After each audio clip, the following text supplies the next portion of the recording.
I know you've got a thing about quotes later, but I'll say one now.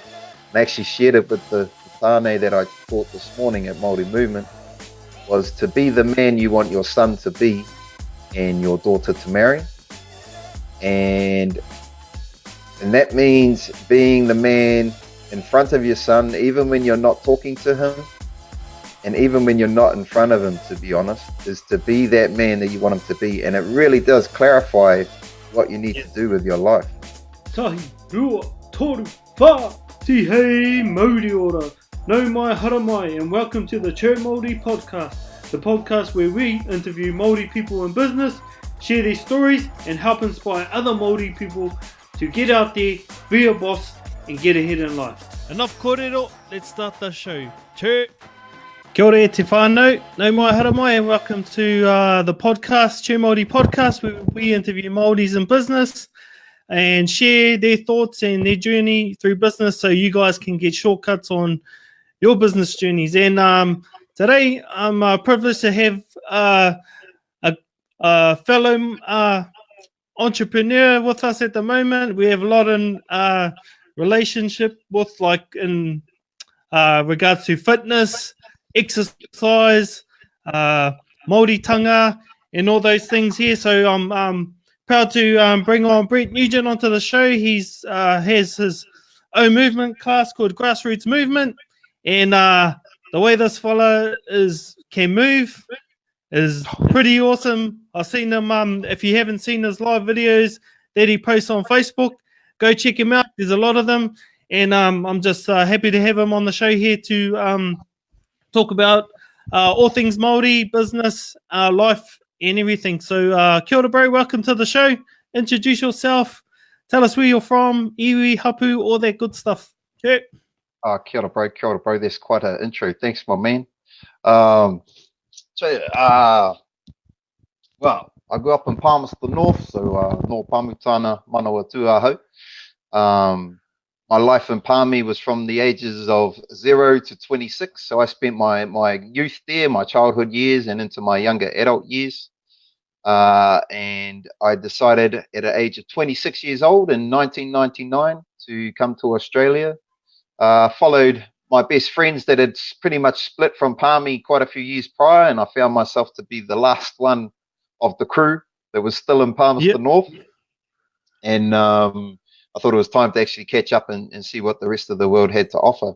So, yeah, bro, I moved in 99 to the Gold Coast. And from there, I basically just started a new life. It really was shifting in the person I was. I had to sort of find my own way. My bro that put me up when I first got here was really the only person I knew when I came here. So it was a matter of finding whole new friends, new work, new networks. And that time in my life, when I look back now, I was probably a very insecure, shy, lost young man in his mid-20s. And looking back, the journey over the past 20 years being, you're coming up 46 in a month, actually, so it'll be 20 years very soon. Yeah, bro, it's been a massive journey of growth within myself as a man. And yeah, looking back, man, it's just a massive journey. It's taken a long time, and I was obviously stuck in several spots through that period. But to where I see where I am now, and I think in my middle age, I know that time is running out, and you can't just sit here and just wait for things to come to you. You've got to go get them. Yeah, bro, that's a summary of my little journey across the ditch to where I am now.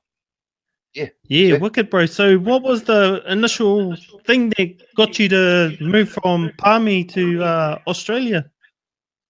Like I said, I had some boys there, and we all sort of grew up together through school in the clubbing days in the 90s and the 80s. Heaps of good memories there, but they started drifting off. My best mate followed another one of the bros, and they came over to the Gold Coast, and there just seemed to be this gradual shifting from Palmy, and everyone was going, and I was stuck in this comfort zone at good old McDonald's, earning good money, getting free Maccas every week.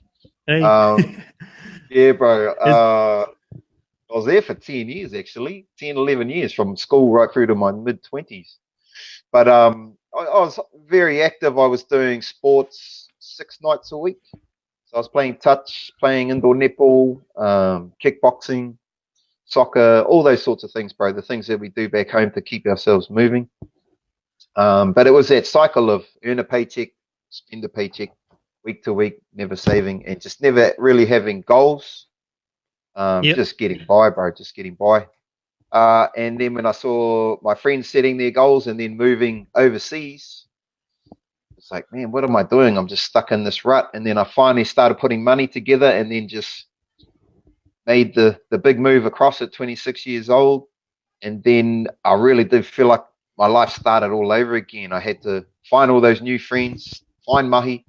And for a long time, I was floating again. I got into a good old factory job and was just sitting there, spending the paycheck, and just your 20s go by, and then you're into your 30s. And it's like, what's going on here? There's just this pattern of just earning money, spending it. What, do I have any goals? And honestly, bro, it wasn't until I hit 40 that it was like, yeah, I'm doing all this cool stuff, but I'm chasing shiny objects. I'm going after one thing. Oh, that was cool, and then I'm losing interest or not getting good at it, getting to a hard spot, move on to something else. Then in my 40s, I realized, man, 40 years have gone by, and what do you really have to show for it? You may be skillful in a few things, but are you a craftsman at one particular thing? And yeah, bro, I guess in my 40s, you get a wake-up call. Some people say you're going over the hill, but for me, it's just been a whole new, brand new focus on life. And movement has been a massive part of that. When I was in my late 30s, going into my 40s, I was hard out CrossFit, did that for about 5 years. And loved it, loved the competitive side, that if you wanted to, you could get into CrossFit competitions and that sort of stuff. Yeah, me. And there was so much movement to learn with the gymnastics, the Olympic weightlifting, all the bodyweight calisthenics stuff and that, gymnastics. And I think round about, when was it? The age of 42, so 3 years ago, I had a bit of a spinal issue with a deadlift session. I bulged a couple of discs, which is pretty common, I think, when it comes to incorrect form. And that really just sat me on my ass. I couldn't move. I was getting pain right through my abdomen area, through the spine in the front. And I had to sort of look at why am I doing CrossFit? Yeah. And I think it was this constant thing of numbers, quantitative information, lifting a bigger weight than last time, or getting a faster time than last time, constantly chasing things. I was like, this is a bit like my life. I'm going at all these things, gymnastics, Olympic weightlifting. And I'm trying to get better than yesterday, trying to get better, which is cool. It's a cool goal. But if you're always putting it in and you're always looking for the next goal, it can be sort of, I guess, looked at as a never-ending chase, not stopping to smell the roses. Yeah. And that's when I sort of got into the movement culture. And a big draw card for that for me was the mindfulness component of it, which is not stepping into like a CrossFit box going, what are we doing? Deadlift, sweet, I rock, I'm good at those. Let's do better than we did yesterday. And then muscle ups, gymnastics. Oh man, I suck at those. And then instantly putting yourself down when you just put yourself up. Instead of that, going into a movement session and going, let's just move and we'll see what happens. And that's when I really started feeling the elements outside, moving in the grass, moving in the sun, moving in the rain, not worrying about equipment or weights. It's just, how am I feeling? Am I feeling better than I did 10 minutes ago? Yeah, cool.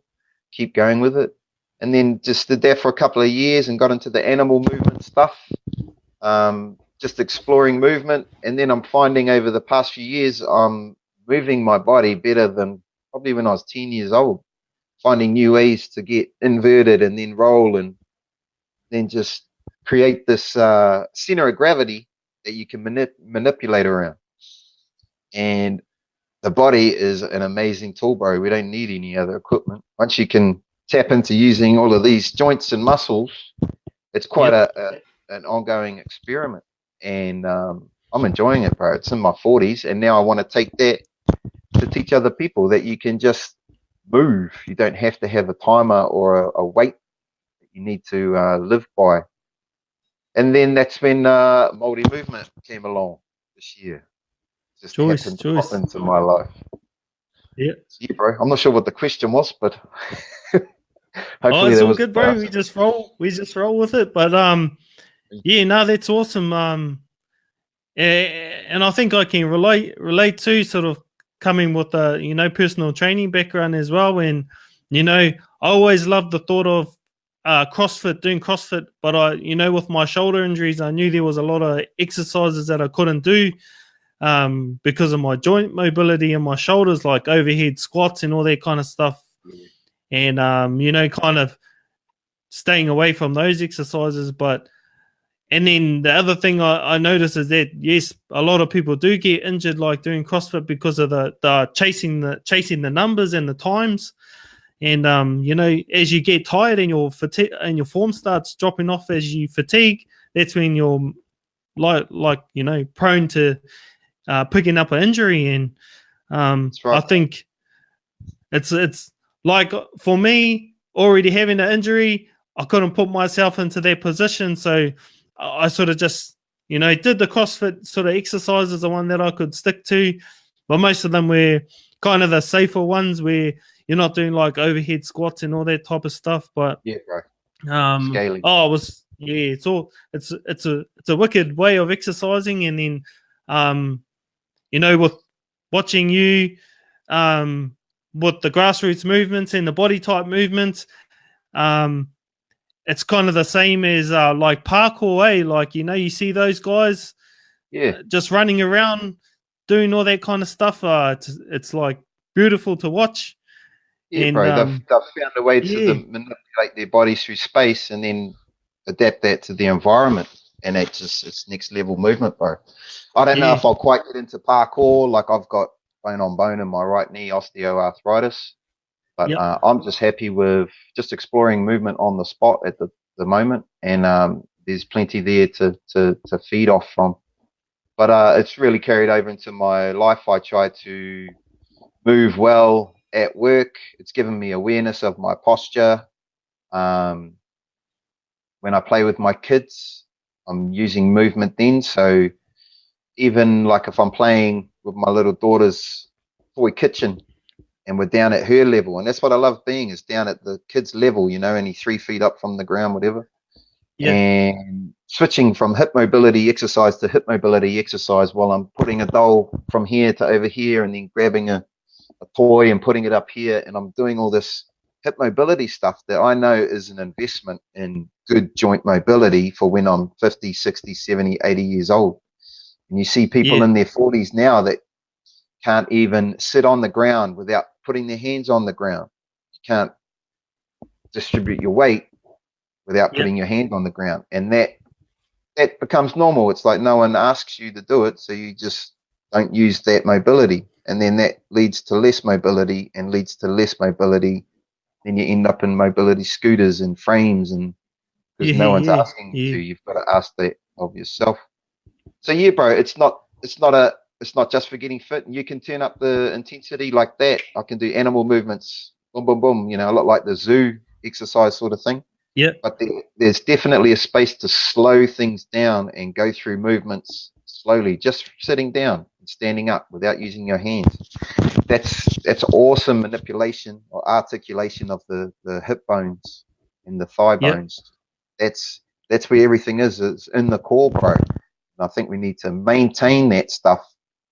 High intensity with weights will hammer at it. It will load it and unload it. It will build muscular strength, but there's other tissues like cartilage and that other stuff that we need to maintain rather than push and test. Longevity, bro. That's the word, longevity. Hard. It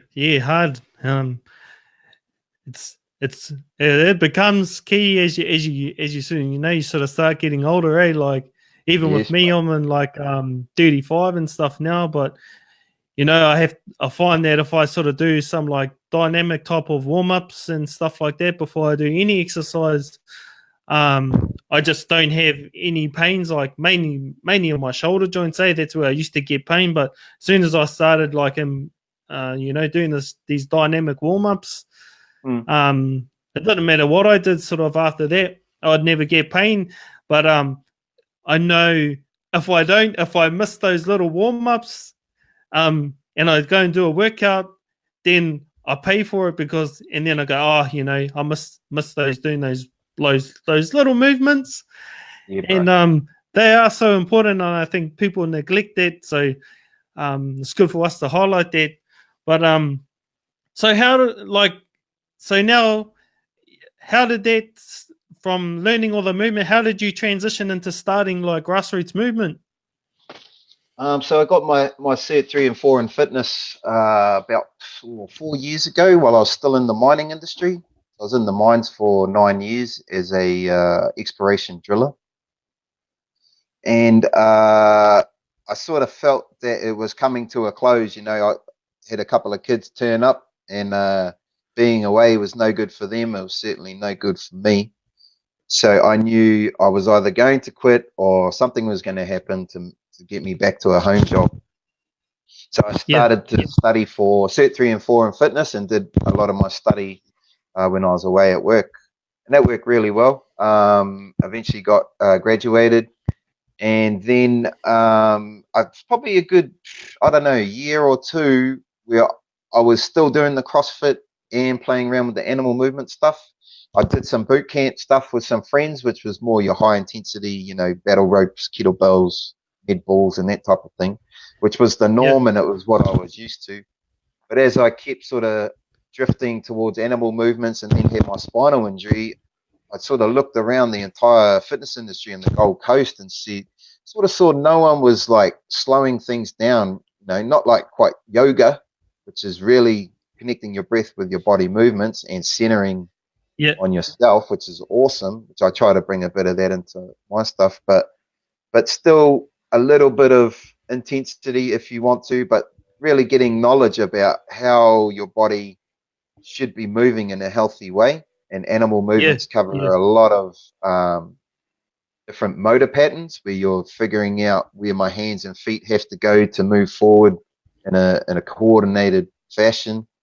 Then getting inverted in a frogger pose, you can get your feet right up above you, so you're getting your hips above your shoulders, which is kind of physics, really, like gymnastics.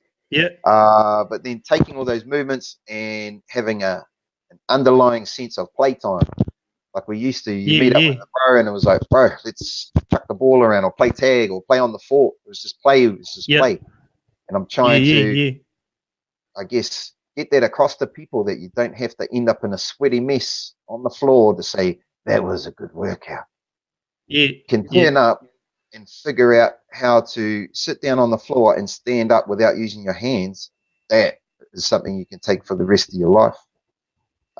So I started grassroots movement at the beginning of this year, and I'm just doing the once a week. I had a Sunday morning session going as well, but I think a lot of people were sort of not turning up to that because of the time. But I've just gone back to Tuesday nights now at my son's school just up the road. And I bring into it breath work, so a bit of Wim Hof techniques, a bit of just connecting with the belly breath rather than breathing from the chest. Bring in some yoga, stretch out the muscles, the animal movement, some body weight calisthenic stuff for high intensity and strength work, and then some fun stuff, bro. I love rolls, bro. I've been doing forward rolls, backward rolls, Granby rolls, and it feels like you're this little monkey having fun. I love it. And I want other people to feel that fun, that you can see a bit of grass and then just dive at it and roll and come out and go boom like a ninja. And I'm 45 doing that, and I've just begun my journey. So I just want other people to feel it, bro, and that's why I started up grassroots movement. I've been compassionate with myself. I've just said this whole year, it's just feel it out. Don't go chasing clientele, don't go chasing money or marketing. It's just the whole year, once a week, and figure out my coaching system, And then next year, depending on the family dynamic, 2 kids and a wife, and I've still got a full-time job on the side, we may go further into branching out. But I've also got Mauri movement to take into that equation.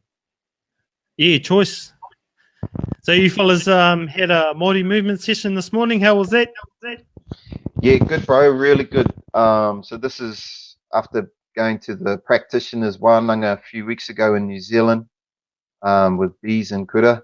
I now have the permission to teach more of another training ground, I guess you could say, to sort of figure out my style of instructing Maori movement. And yeah, for the past few weeks, I've had 3 fellas under my supervision and slowly drip feeding them the movements as I see they can handle it. It's powerful stuff, bro. It's powerful stuff, as you know. The movement is part of it, but there's the korero, the talking. That's where the real power of Maori movement comes through.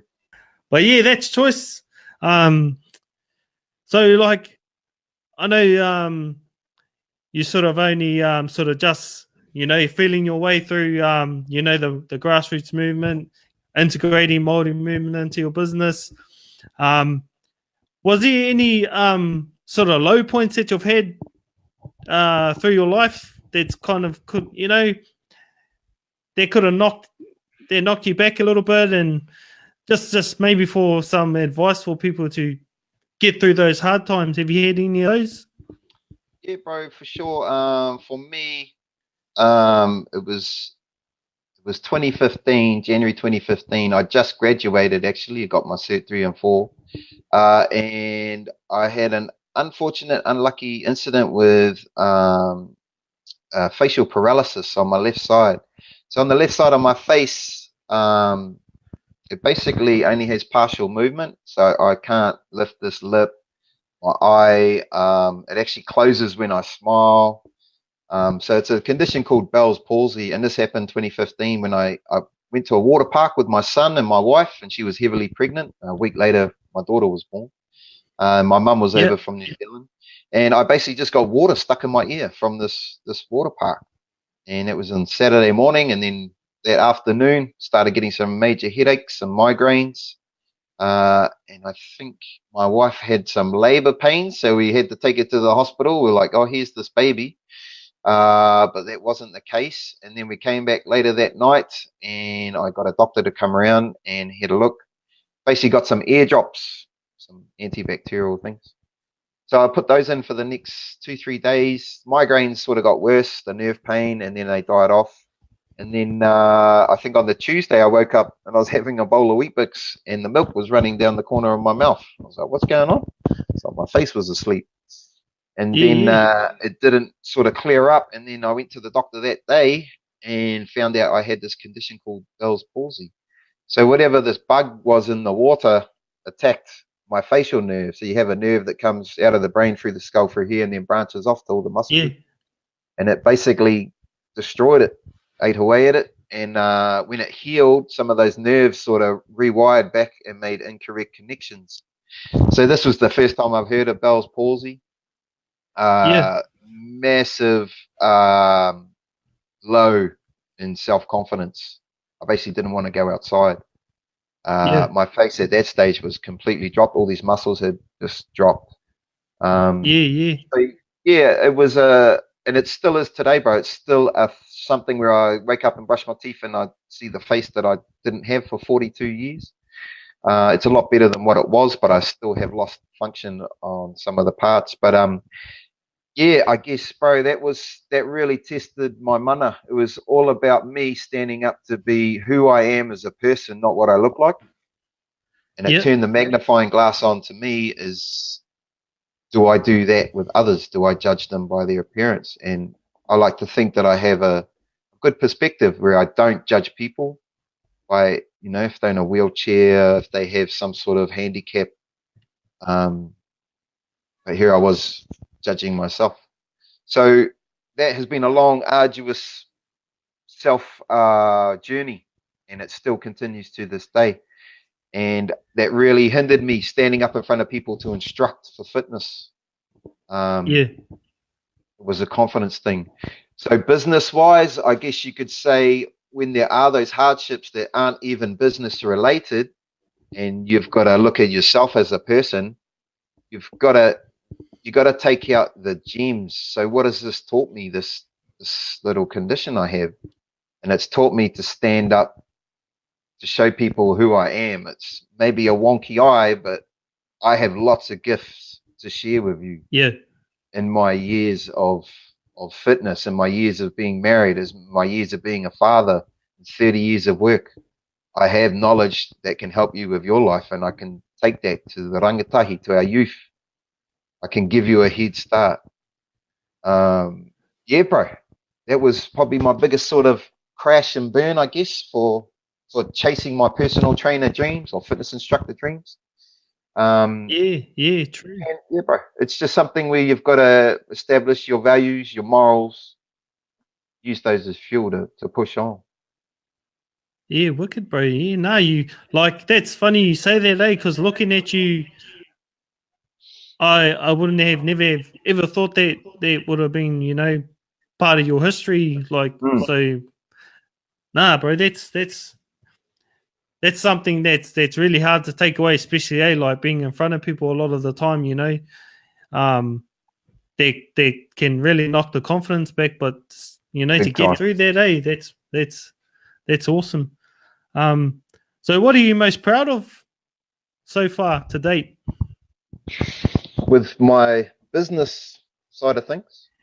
Business, life, yep. Oh, life. I think my role as a father, that has really, it's given me focus massively. I know you've got a thing about quotes later, but I'll say one now. And I actually shared it with the tāne that I taught this morning at Mauri Movement, was to be the man you want your son to be and your daughter to marry. And that means being the man in front of your son, even when you're not talking to him, and even when you're not in front of him, to be honest, is to be that man that you want him to be. And it really does clarify what you need to do with your life. If I want him to be successful, intelligent, confident, then I need to be those things. If I want my daughter to marry someone that doesn't objectify her or look at her as just a woman, but as something special, then I need to do that with my wife. So I'm on that journey, bro. I'm well and truly on that journey, and that's my little guideline, is to be the man I want my son to be and my daughter to marry. So I guess I'm most proud of that, bro. To say I'm on my journey, and every day I'm looking to improve. Yeah, wicked, bro. Like me and my partner talk about that too, eh? Like, you know, if we want, like, because I got both daughters, so you know, she's sort of worried about, you know, what kind of boyfriend are they gonna get? And I said, you know, if we act the way that we act, like with love and respect and all that type of stuff towards each other, they're gonna see that as how a relationship should be. So if anybody sort of treats them outside of those, what they've seen or picked up, you know, subconsciously, just, you know, seeing the way that we act and how we are, then, you know, they're going to look for that in a person. And if they sort of are outside of those areas, if they're not showing those signs of a good person, then they're going to go, oh, hey, that's not right. And then they're going to sort of maybe take a step back, and it's just going to give, like, you know, being the example, just makes them look for the example in somebody else. So, yeah, I talk all that. It's definitely something we need to all do as like parents, even uncles and aunties, or, you know, we need to be the example of how a person should be acting out in public. So that's mean, bro. So what are you pumped about for the future of your business? So Mauri Movement is definitely a part of that now. So I'm just in the phases now of just teaching friends.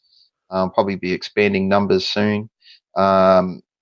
Taking that to the Gold Coast once we've established. There's 2 other trainers here, 2 sisters of mine that are just being as friends. We've been through heaps together, and we're hoping to share the gift of Mauri Movement to the Gold Coast. Grassroots movement, like I said, depending on the family dynamic, I may look at expanding on that with more nights, maybe different suburbs. Yeah, bro, I'd really feel a conglomeration of all this movement. It really has Yeah. made itself prominent in my life, and I'm just going towards it. And I'm not chasing money. Money is not a key. I know as an entrepreneur, it seems to be this goal, but if you can work from something that's deep within you, then that fuel will drive you to success. So I'm just following the light, bro. Movement. Yeah. Well, that's the thing with the following what you love to do. You kind of start to attract those types of people. So Yes, I talk all that kind of just having the product and sorting that all out first, and you will start attracting the right type of people that you want to work with. So sort of moving on to the next questions in our podcast. Have you ever considered about moving back home to NZ? Every time we come back from home. Nah. Yeah. Yes, bro. Yes, definitely. Especially with my journey, the way it's taking, it's steering. This year has been huge for me for my my journey into Mauri tanga. So me and the wife and the kids went back home. My wife's from the far north. She's Ngāpuhi. We spent a week down in the Manawatu with my whānau, and then went up to the north and spent a week with her whānau. There was a beautiful memory of a sports day, a community day in Pawaringa, where she was raised, and it was just so beautiful to see all these families coming together, sharing the day, horse races, wood chopping, rides for the kids. It was just mean as everyone coming together for special moments. And then coming back home to Australia is like, man, we just don't have that here, that tight-knit community. It's like, I don't know, you close your garage door and then you shut out the outside world almost. So really, yeah, I was really homesick after that last one. But also in that journey, listening to my brother-in-law and his partner speak te reo Mauri to their children, it sparked my love of te reo Mauri. And when I came home, I joined up on a Facebook te reo Mauri boot camp, 30-day. And then, yeah, bro, through that, my pepiha, I sort of started digging deep to find out about that. And that has just, brought some skeletons out of the closet, massively. True. Yeah. Look back, and I think in your middle age, you sort of set in your ways, and it's like, oh, I'm just forward from here, work hard, retire, blah, blah, blah. But if you still have underlying issues that you need to attend to, you've really got to go back, and the pepiha helped me with that process.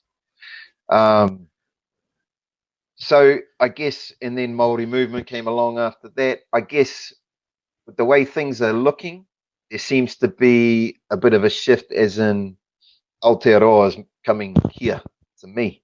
And I think maybe I can be part of the process to help others feel that way. So moving home, would love to, and it would not be about money. I wouldn't go back because of good money or bad money. It would be about the people, the whānau, the land, and I guess trying to show my children the life that is in New Zealand that you can have. But in saying that, being here, we can bring it here. It's up to us to bring the aroha here. To bring tikanga here. And I'm on a brand new journey of te reo Māori. I start classes in a couple of weeks. So we're slowly bringing in tikanga into our house. Karakia. My wife is already sort of experiencing all that stuff. So I'm trying to learn so I can help teach my children. Really has to start in the home, all that stuff. Get it right in the home. Mean, bro. So yeah, bro. I'd like to go back home, but it's a good life here, bro. It's a good life here. The weather's amazing. And we've got a huge network here, bro. And there's plenty of Kiwis here. It's not about the people. So, yeah, who knows, bro? Who knows? It's not a no. It's not a yes. True. So like, if I know things are probably heaps different to like when you first moved over here, but if anybody back home in Aotearoa is like thinking about moving over to Australia, just to have a look and see, what advice would you give them? Bro, I would say, obviously, unfortunately, money is key. You do need to come over with some money, not a wallet full. Have some sort of savings plan. I came over pretty prepared, $6,000, and honestly, I played rugby, didn't have a job, and drunk every weekend, like I was pretty much doing in Palmerston North. And that $6,000 went down to $200 in a couple of months. Yeah. So money, and then a plan, and that plan has to be accommodation, whānau, or some sort of network of friends, a job, mahi. Yeah. So if you can focus on those three things, if you've got your accommodation sus, sweet. If you've got people in the know, sweet. Mahi has to be your focus, and you've got to be willing to step back and go, okay, it might be washing the dishes, it might be sweeping the floors. And I know I started out sanding wood, standing at a bench going for 6 months, but that led to spray painting, and then that led to in the machine shop at a kitchen making factory, and I became a foreman. And my wife went through a similar journey. So I guess, those three things: come prepared, have a focus and a plan on mahi, because mahi is going to be your basis for everything else. If you don't get mahi, you can't pay your way. Off home you go. Netflix, stay away from Netflix. it's the opposite direction of where you need to go. You can, get on YouTube and do video CVs of yourself. You can pay someone to do a nice digital CV for you. Get out there, start walking around, knocking on doors. Use Facebook for mahi opportunities. Yep. You really got to establish that mahi. Find the money to come in, so then you can start doing the things you want to do over here. Yeah, bro. Hard, eh? Like, I think that's what some people don't realize, eh? Like, just because you get a mahi and you start working, it doesn't mean you're there for life, eh? Like, just get in there, find something that's bringing in you some coin, and then, you can start looking. Like, it's a lot easier to get a job when you already have a job because you're not needy. So, just because you take up the first thing that someone offers you doesn't lock you in for life. So you might try it, like it, you might not, you might hate it. Hey, just mana up and just keep on mahiing until you find that one that you want to do. But this is just this next question is basically for people who were coming over to New Zealand, or even in New Zealand, if they were starting a business and you had $500, so you had $500 to spend on getting your business started. You've got your accommodation sussed, you're staying with auntie or uncle or your cousin or something, and you've got a cell phone and you've got a laptop. What advice would you give to somebody who's trying to get out there and start their own business? Well, I'd say communication is key. So that phone, hopefully you got a nice phone plan there from Telstra, Optus, whatever. Need money for that. CV, so you want to have a digital copy of a CV so you can flick that out to whoever. I highly recommend doing some sort of YouTube or video CV so people get to see your personality. That's definitely going to get you points in any job application. I would, like I said about the mahi, focus on that, but have some sort of plan for nurturing yourself. So that may be exercise, meditation, some sort of education. So when you do have these spare moments of just waiting for a job to get back, or nothing's happening, but you've got lots of feelers out there, you're looking after yourself, your wairua, your tinana, you're making sure that you are living in a higher realm. So when you do get that opportunity, bam, you are up here, not sitting down here going, oh man, where's these jobs, man? I've been putting you're in the wrong headspace. Do you want to have a routine, some sort of routine that when you've done all that stuff to try and find mahi, that when you're not doing it, looking after yourself. So that's food as well. Eating good, exercising, meeting new people. Every time you make a conversation, there's a chance to communicate with someone that may give you the key to help your business. Yeah, bro, just the totality of being that person that's hungry for business or hungry for work. It's when you're in your house and in your bedroom, be focused on that stuff. Yeah, conversations are key. I found my job through a conversation, and so many other people have too. Just turn up as your best and be the best day and night. Yeah, choice, bro. That's good advice because, I think a lot of us we can tend to forget about looking after ourselves when we are on a mission to get a mahi and stuff like we start stressing. Yep. Good way to get rid of stress. Go and have a workout, go for a walk, do all that kind of stuff. Yeah, bro. So that's mean that you brought that up. That's mean, all right. Yeah. All right, bro. We'll just move into our quick fire round. So, kina or power? Power, bro. Creamed, please. Creamed power. Oh, I can drink it, bro. I can drink it. All right. Rewana or fry bread?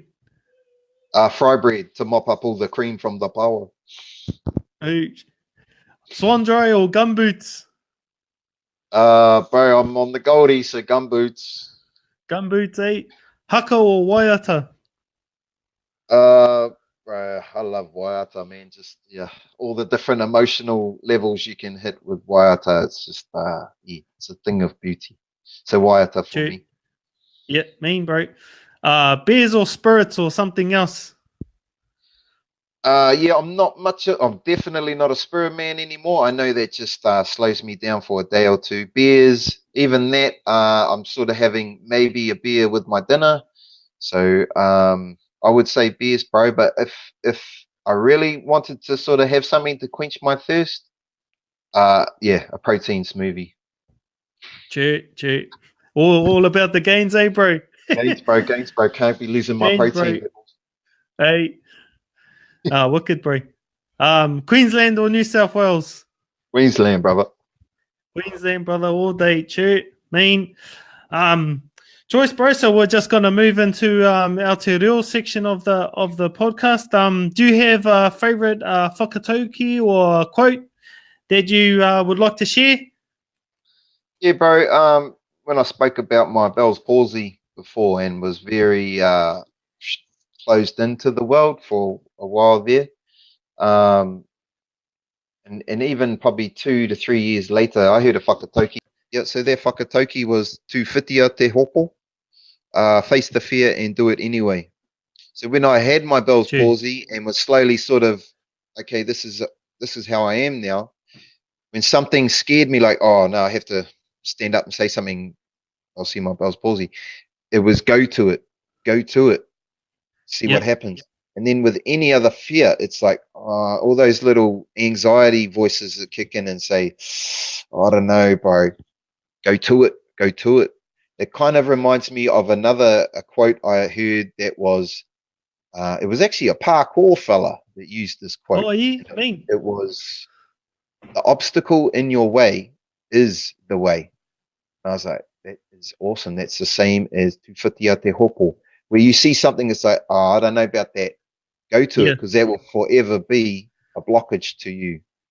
And the more you do it, it will start becoming a habit of, oh, there's something I'm not good at. Go to it. Or there's something I'm afraid of. Go to it.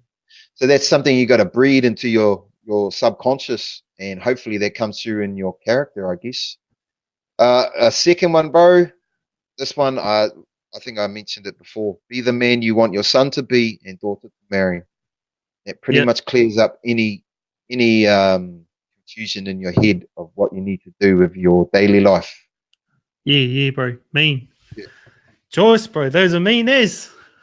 Sure, bro. Thank you. I have to remember those ones. It's kind of like, and that's what I like about our whakatauki Mauri, like, man, there's so many gold nuggets, and like through all my years, sort of like looking for answers. I was looking on the Pākehā side, and they were all there, already there on the Māori side. I just like,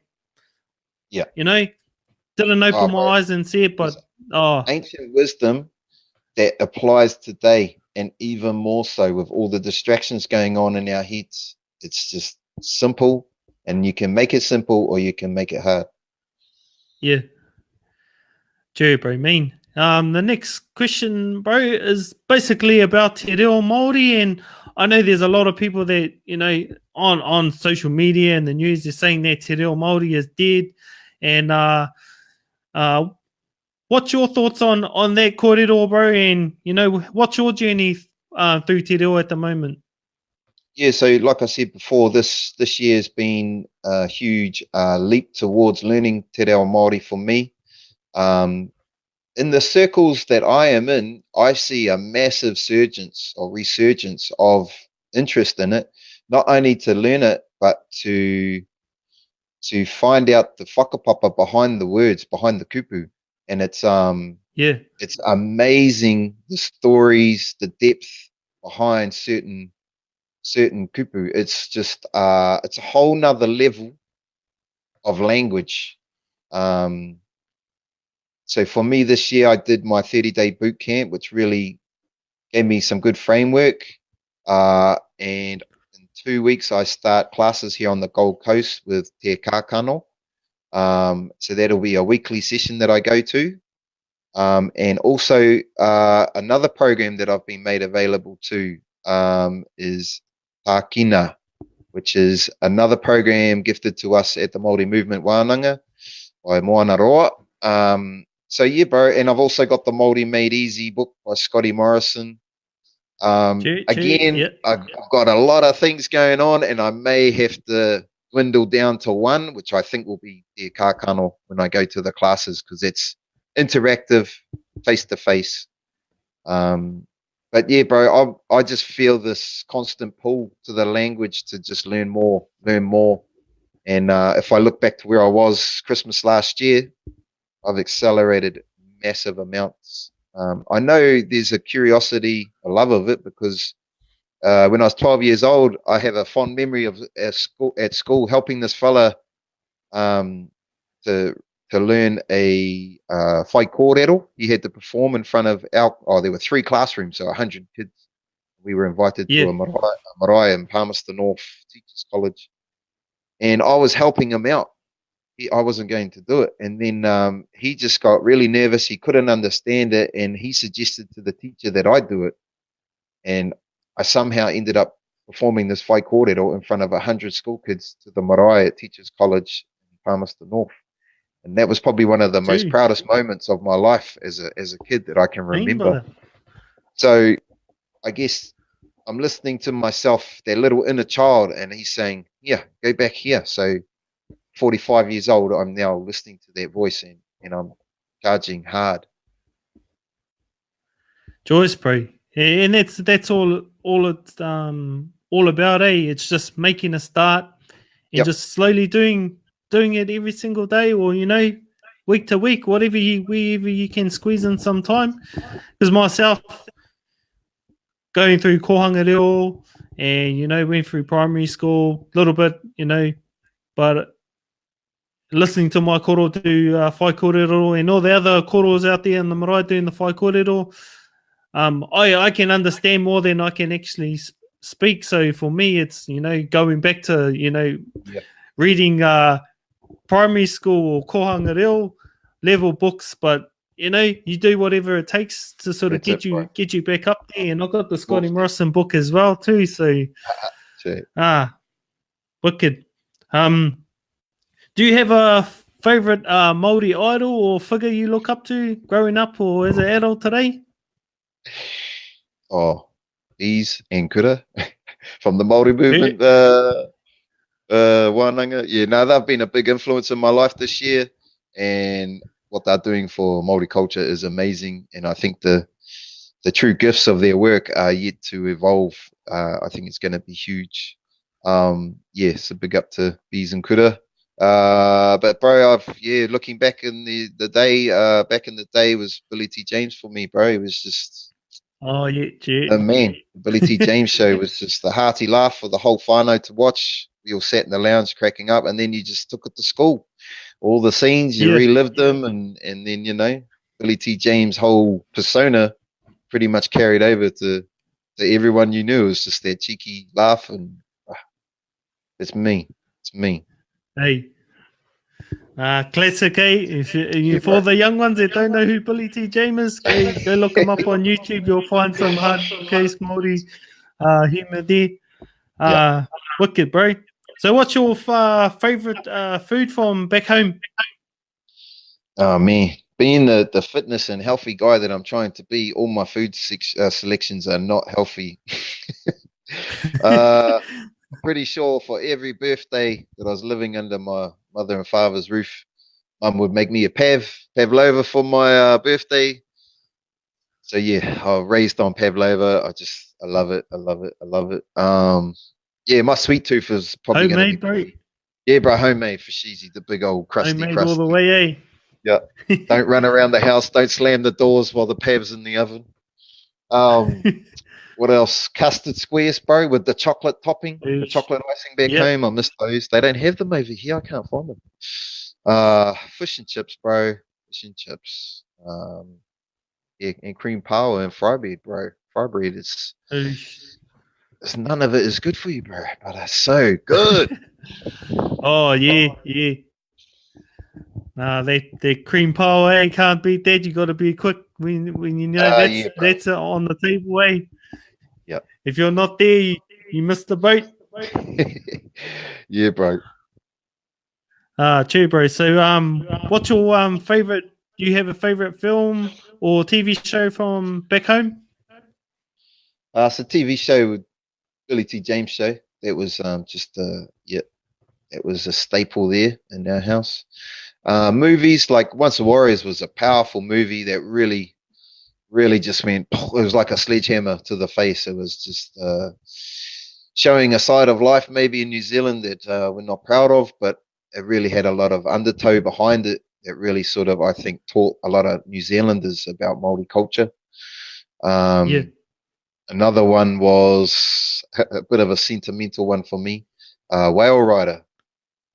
And I think that is sentimental because that was the first movie I sat and watched with my wife. So there was a nice moment. Well, not the first. We actually went to iRobot at the movies. Then we came home and watched Whale Rider. But yeah, bro, it was a beautiful tale. Loved it. Yeah, no, that's a good movie, eh? Or Whale Rider. Yeah, bro. Yeah, or because me being from Gizzy, when I took my partner back to Gizzy, we sort of went for a ride and we went down towards Marae where Whale Rider was filmed, and I said, just to show you, eh? And I was like, yeah, that's it. And she was like buzzing out, and I was like, yeah, no, it was cool, bro. Love all our New Zealand films, eh? The good ones and the bad ones, eh? Yes, bro. Yeah. But do you have any books that you could recommend to our listeners? Oh, bro, I'd like to, but I'm really not much of a book man. I don't know why. It's just my daydream while I'm reading. It doesn't sink in. Yeah. Something I've still got to get better at. But for me, podcasts are really something that they sit well with me. They seem to go into my subconscious without me sort of instantly relaying the information. It's in there, but I don't know it's in there. So for me, bro, some podcasts. Can I shout out my own one? Choice as Dads. Listen to Choice as Dads. Yeah, a lot of good laughs on that one. Yeah, bro, just me and my bro. Interesting corridors you guys have too. Yeah, bro, both Kiwi dads that have made the shift to Australia, and our whānau, our kids, is very high priority for us, and it just opened up the korero, and it was really cool because he's got older kids, teenagers, adults, and I've still got the little baby ones, so we had that dynamic. But other than that, bro, 180 Nutrition, which is a Australian company that do proteins and health products. They bring on some wicked guests, some guys that I really have tuned into this year. Joe Dispenza, Dr. Joe Dispenza, and Bruce Lipton. Really getting into the brain and how the person we want to be is right here. A great quote I heard was, I'll put my hands down, was everything you ever wanted, you're only this far away from it.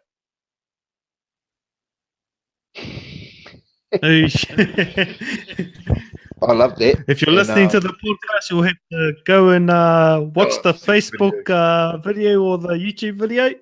I held my fingers about a head width apart. That's the distance you are from everything you ever wanted. And then I bring the fingers back to my temples. Everything you wanted is in your head. You just got to access the way to do it. So, yeah, Dr. Joe Dispenza, Bruce Lipton, and they teach you how, give you the tools to start enabling that stuff. Yeah, bro. Yeah, podcast, man. Just whatever you into. If you're into playing Texas Hold'em, there's card poker bloody podcasts. Just whatever you want. Gardening, there's one. And if if there isn't one, you just make it. I love it. That's the way to put it out to you, whānau. If there's a podcast not out there, you can make it. Right. And it's not as hard as people think, eh? No, we use the Anchor app, which is a free app, and the bro would be at his house, I would be at my house, and we're just talking through the app, and it records it, uploads it to an iCloud. It's all free, and you don't even have to tee up microphones or meet at the same place. It was just so easy. And actually, I'm going to put that challenge out to people that for those that are sort of coming over here, there's a podcast, Across the Ditch, My Journey to Australia. What a mean-ass subject. I don't even think I've seen one of those. Every day you do a little 2-5-minute recording of what's happening, and man, that would pull a lot of Kiwis in. Oh, yeah. There you go. If you're out there listening, whānau, there's an idea for you. There's a business idea for you, and it wouldn't even cost you anything. All you needed is your phone, the Anchor app. You've got a podcast, and you've got something to start a business with your journey. From Aotearoa over to Australia, or for anything for that matter, eh? If you got an idea, put it together. Don't even need any money. You got a phone with some Wi-Fi, Anchor app. Yeah. Your way if you you don't go. have Wi-Fi, go to Macca's, have a coffee, and do your podcast from Macca's for free. Oi, choice, bro. So, do you have any advice for our rangatahi, or any advice in general for our young ones? Yeah, I thought about this one. Like you could say plans and focus and all that, but I really think the principle of reverse engineering your life is a really good one to go for. So if you give yourself an age where you want to be, or what you want to be doing at 30 or 40 or 50, and then working backwards. So say you're 20 years old, and at 30 you want to have a car, a house, and a job you love, and a wife. So you've got 10 years to do it. So go backwards. So you've got that house, that car, blah, blah, blah, blah, blah. What did I do 2 years prior to that to get that stuff? Well, I was buried in work because I needed the money to pay for that. Well, what's the work got to be? It's got to be something you're passionate about, that you can actually do those long hours. And you have to have a wahine that understands you, so she can enjoy the successes. So she has to understand why you're doing the work. Come back another 2 years. What am I doing? Well, I have to get something going on the side, because this mahi I'm doing now is not in line with that. Get something going, and just keep working backwards with everything. My body, health, my mind, my job, my relationships, my family. All these things steering towards where you want to go. Just sit down with a pen and paper. Give yourself time. Don't say 4 years, 5 years. Give yourself 20 years where you want to be. Then go back 5. Go back another 5. Break it down, and then you've got goals. And even though you're working in a job you may not be happy with, you can write things down. You can work towards your goal by taking a note. Reverse engineer your life, and then daily focus on those goals. Have them in front of you. Have them in the car, in your bedroom, and steer towards them. It's all about focus and attitude, bro. And as soon as you get slack, you'll see things will slip away from you. So yeah, reverse engineer your yeah. life. The earlier the better. Choice, bro. That's mean advice. Definitely. Yeah, I love how you bring up the point about not putting a time limit on things. Like, give yourself a good amount of time. Yeah. And because I feel like, when we put time pressure or time constraints on our goals, and as we get closer to our goals, and there seems like there's so much mahi to do, and all these things have to fall into place, and because we gave ourselves a 1 year deadline or a 2 year deadline, we just, as we get closer to that goal, it just seems like there's no way that it's going to happen, and then we just give up on that thing. That's one thing that I've picked up for myself too. Like, I used to set time limit goals when I would have achieved this, and then as I got closer, and then I was like, oh, this is not going to happen at all, and then I sort of slowly lose motivation to do it. So I love how you brought that up, bro, because I since removing all time limits, time constraints, things just flow, they fall into place a lot better. And to be honest, we're not that smart. We don't know, when the perfect, job opportunity is going to come. We don't know when we're going to achieve, find the perfect person for us. We don't know. All we can do is just have that as a thought in our mind and concentrate on that and just let it come to you. Yeah. No one knows what they're doing. We're all just trying to figure this thing out. Hey. Yeah, bro. Choice, bro. So that's pretty much the podcast, bro. It's been awesome korero with you. There's a whole heap of gold nuggets that I've taken away from this. I'm sure our listeners are going to take away from this. And so, where can people follow you or follow your journey with grassroots movement and the Mauri movement and all your mahi you're up to? Yeah, bro. So if you just type in grassroots movement onto Facebook, you'll find a page there. I'm trying to be more active on there. I sort of do recaps of our class, the programming and that, and I try and do my own sort of videos of me on smoko, where I'm doing some sort of movement during my smoko break and things like that, just to be healthy in the joints and in the body and in the mind. Doesn't have to be a sweaty hour sesh. It can be 5 minutes sitting still and stretching your legs and see what that does to you. So grassroots movement on Facebook. I've got a PT page, Brett Nugent PT, on Facebook as well, so you can join on there or message me through there. I'm on Insta, but I don't really use it much. I try to minimize my social media thing as I've got so much other stuff going on. But I think I'm on there as at Brett Nugent, I think. All good. Just look them up. And your podcast too, bro. Oh yeah, bro. How do we find that one? iTunes. I think it's on Spotify. Choice as Dad. So me and the bro Matt King did 9 episodes. I've still got a 10th sitting here. I've still got to clean it up and put it up. But that was basically just chatting about being dads, tips and tricks we were sort of figuring out and sharing with each other. But also just heaps of korero about the old days being kids, what we grew up with, and how we're trying to be better fathers and better men. It was really just a laid-back chat, a lot like this, bro. So Choice as Dads, look up their podcast. Choice, bro.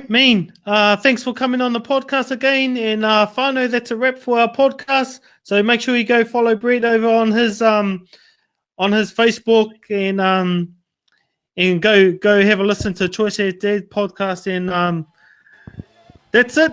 So we'll see you on the next episode of our interviews on Chur Maori. Mauri ora whānau. Cheers, bro. Cheers, bro.